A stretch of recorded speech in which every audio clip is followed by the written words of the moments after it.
Alrighty, good evening, everyone.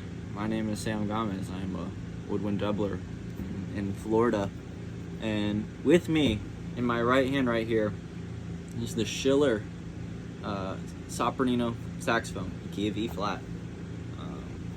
I purchased one of these back in April, and I just got it. I'm not going to disclose who I got it from, but let's just say I don't think I'll be doing business with them again. As unfortunate as that is, because they have some decent instruments. I got an alto flute from them one time. I wanted to get a bass flute from them. They have a lot of auxiliary instruments for pretty cheap that are Chinese.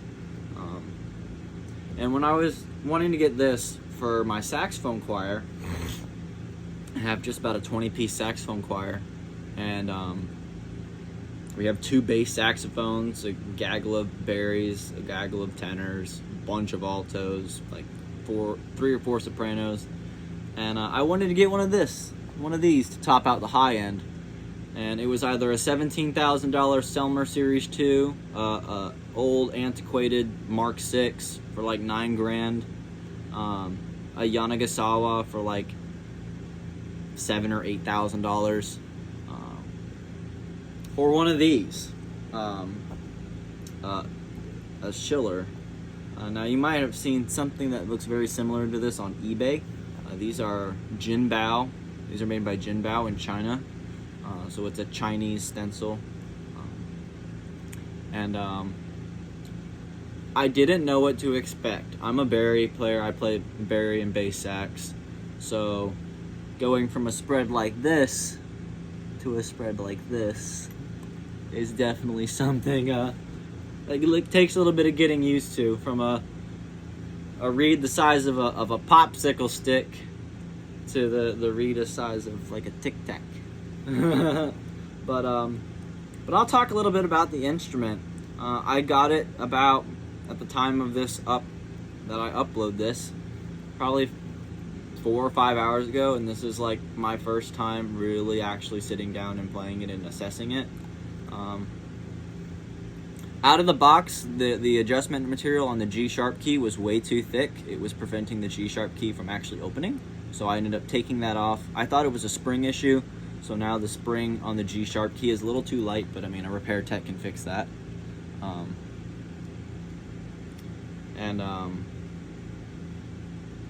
You know, it's pretty doable to fix. Out of the box, the key work on this actually feels pretty solid. I didn't know what to expect. I was expecting a lot of leaks.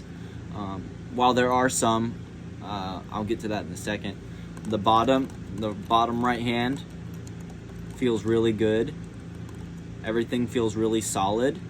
Now when I did take the G sharp key off to adjust it, there was quite a bit of play, and there is a little bit of play in the G sharp key, but I think any repair tech can fix that. That's just a post thing. But all the palm keys, all the side keys feel really good. The left hand stack is okay. The G key is all right. The C key is okay. It's a little sticky. The B key is, I'm sure you can hear that. It's rather sticky, and I know my AC unit in my camper is rather loud, so I apologize. The palm keys are a little sticky. The octave pip, I know you can hear that, is sticky. That's just something like a crumply dollar bill and some Clabber Girl like cornstarch will fix. Just cleaning off the pads from whatever Chinese dust is on there. The durability of the metal, that's just something I look for a lot when I'm getting Chinese instruments or Taiwanese instruments, because the metal on some Taiwanese instruments can actually be questionable as well. I was expecting it to be really weak. I paid about $550 for this Sopranino, and for a Sopranino saxophone in the key of E flat, you're wondering, what all do I get for $550? So I was actually relatively impressed. The key work is slightly malleable. I was able to bend the high F key down a little bit because it was all the way out here. And then in shipping, the high F sharp key, which by the way, this does come with a high F sharp, which is really cool, was all the way bent up underneath the forked F sharp, and I had to get some pliers and, you know, yank it out a little bit, and it was kind of hard to pull out. It took a little bit of effort, which means that the strength on this metal is actually quite good. Which, you know, with Chinese instruments, you know, made out of Chinesium, you never know with the quality of the metal. I know with a lot of bigger instruments, for example, I think Jinbao makes a contrabass clarinet, a paperclip contra, and I was reading some reviews on that because, you know, LeBlanc paperclips are $7,000, $8,000, $9,000, $10,000 these days, and to get one for $3,000 or $2,500, you know, that sounds pretty okay. I was reading a lot of reviews that saying that the posts were like really like wobbly, like the metal wasn't good. There's no wobble in these posts at all. It might just be because they're smaller posts, smaller instrument. But I was really impressed with the overall build quality of this instrument. Now, out of the case, I should say, which by the way, here is our case. It is a nice, lovely, soft case with what feels like styrofoam on the inside. You get a mouthpiece cap, the mouthpiece, which is, you might as well just throw a rock on here and it'll be better. A ligature, a Van Doren reed, a Van Doren Strength 3 reed, which, you know, I got lucky and actually got a good one. Some cork grease, super slick alpha synth. It actually feels pretty okay. The instrument, right now anyways, until the styrofoam wears down, it doesn't move around in the case, which is really nice. It keeps the instrument nice and snug. There's a little place for your mouthpiece. Actually, it looks like 2 mouthpieces, or maybe this is for cork grease. Yeah, it looks like for cork grease. There's a little insert for cork grease or whatever. But you can have like 2 mouthpieces in there. A little cubby in here for like reeds and ligatures and whatnot. The cutout for the saxophone itself, obviously. It comes with backpack straps, which is really quite nice. You know, when I'm going to rehearsal for sax choir, you know, I'm usually toting 3-4 horns, my bass sax, my bari, my alto, which has my flute and clarinet in it, and sometimes my soprano. And then just to be able to throw something small like this over your shoulder is actually quite nice. I was hoping it had not shoulder straps, shoulder straps, not so much backpack straps. That way I can just sling it over my shoulder. It does. It has like a little pouch in here that you can put reeds and maybe a tuner, because if you're playing this thing, you're gonna want a tuner. A lovely plastic bag. Oh shit! We got the gloves! We got the gloves! Oh my gosh, I feel like I have to play this with the gloves now. I feel like I do. Let me see. My big old Slender Man paws. Let's see. Where the hell is the thumb? There it is. Let's see. Oh yeah, baby, we cooking. We cooking. I'm gonna do the rest of the video with these on. Oh, one of mine has a hole in it. Oh no. Let's see. Sorry. I also have like no editing software, so you're just gonna see all of this raw. I wish I knew a little bit more about editing software. Look at these bad boys. I look like a goddamn M&M. I like little M&M hands or something. But pose for your band picture. But yeah, also I do not feel comfortable wearing these and playing this at the same time.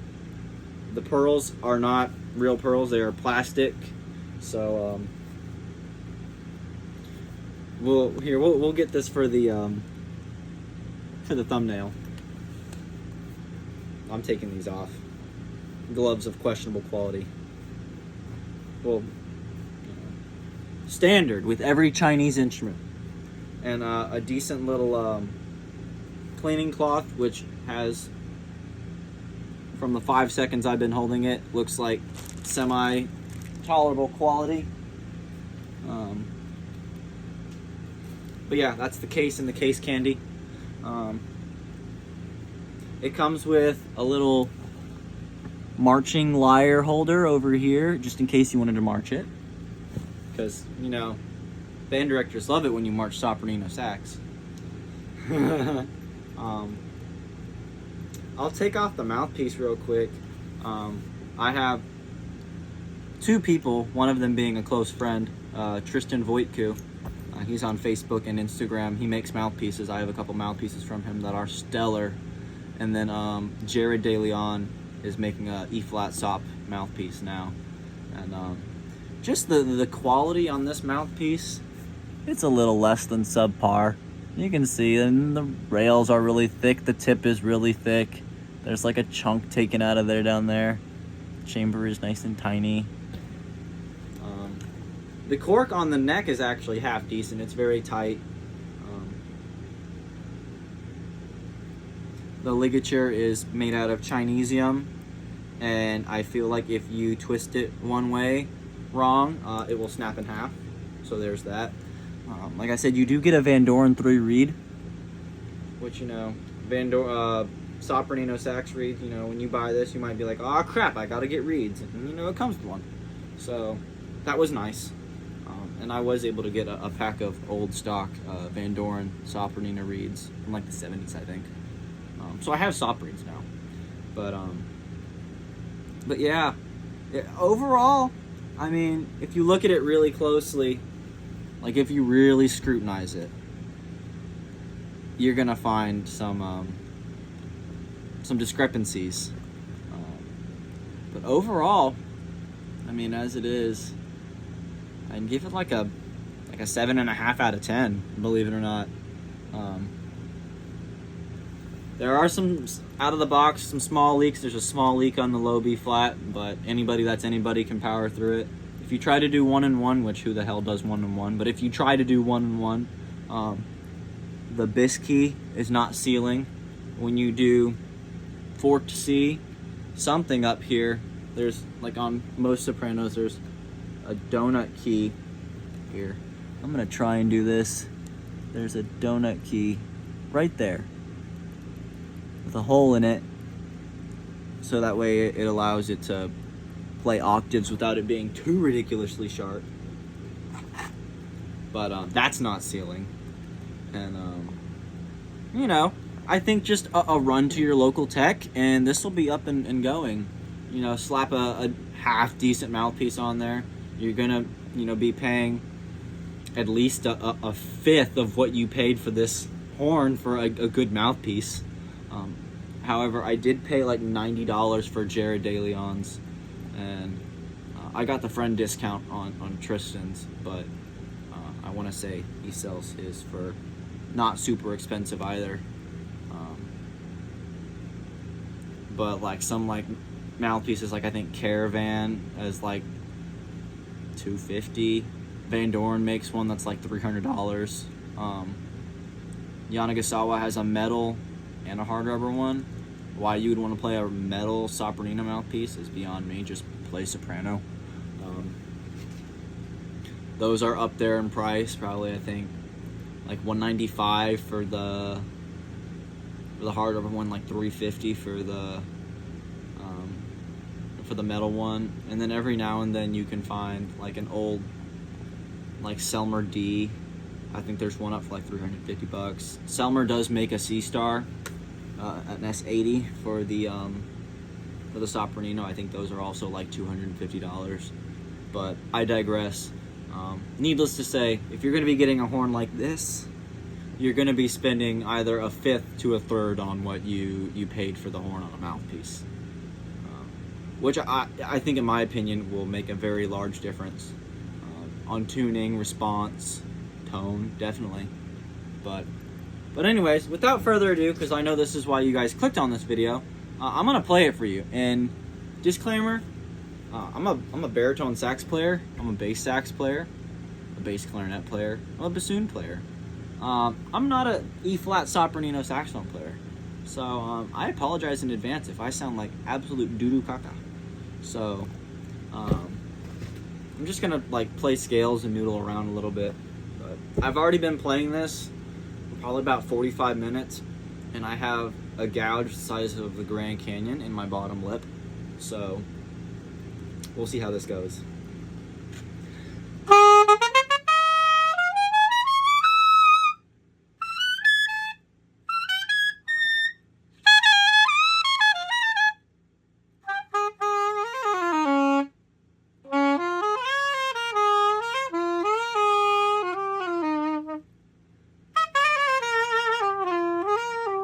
I'm sorry, it's just so easy to go and do smooth jazz.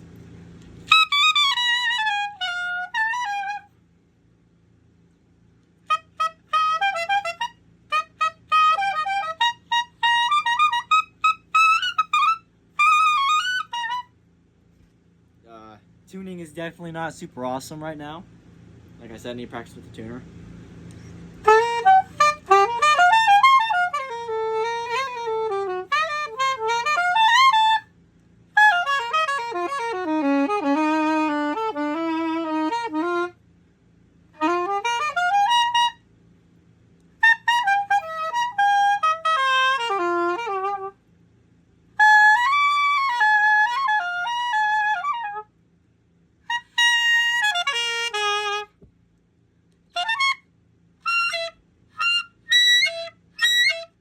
I was able to do Altissimo A on this earlier for some reason. It was just like, why?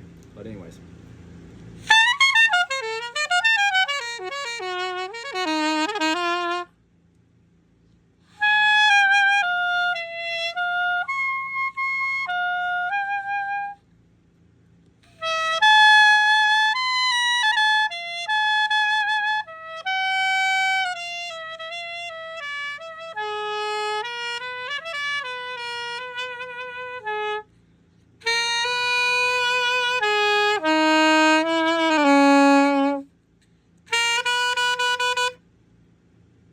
Sharp key needs to be adjusted, it's hissing. But anyways, there's a little bit of that. I apologize for your ears. I'm sure pinching on the reed is not helping either, but my mouth is so shot that I don't want to do anything else right now. So anyway, guys, this video has been a lot of rambling. Overall, would I recommend the Schiller American Heritage 400? That's the full name. American Heritage 400 Sopranino sax. Yes, I would. Would I recommend the seller that I got it from? No, I would not. If you do a little bit of searching and search up Schiller Sopranino saxophone, I think the first site that pops up is the site that I got it from, okay? I would not recommend them. They are very hard to deal with. Would I recommend it? Yeah, I'd give it a solid 7.5 out of 10. I'm sure, out of the box anyway. I did not know what to expect with a Chinese instrument, a Chinese sopranino of all things, and was pleasantly surprised. I think once I get a half-decent mouthpiece, some real practice on this thing with a tuner, and a repair tech to take a look at it and see what any flaws there are, this will be a solid instrument for a choir or like a community choir, or if you just want to have something to mess around on for recording or for band or whatever you want. Yeah, I'd recommend it. You need to get some corks and some adjustments on it, but overall, yes, I would recommend it. And I think this instrument is worth its weight in gold. And $530, $550 worth of gold. It's a decent amount of gold, I guess. But yeah, I would recommend this instrument. I hope to be posting a little bit more frequently. Sax choir, escapades, mouthpiece reviews and whatnot. But I just kind of post when I can. As I'm sure you guys can see, I have my phone propped up in a bassinet right now. So I'm a father, and babies take a lot of work. So for like the 12 people that are subscribed, you know. My videos are few and far between, so I really appreciate the people that do watch them, you know, that leave comments and whatnot, asking questions. I love answering questions, or, you know, comments, concerns, whatever. And yeah, I do enjoy making these. So if you guys like them, you know, I'll say the stereotypical YouTuber thing. Leave a like, leave a thumbs up, and subscribe, I guess. So but yeah, guys, I hope you guys have a good day. And this has been the Schiller E-flat Sopranino saxophone. All right, y'all have a good one. Bye-bye.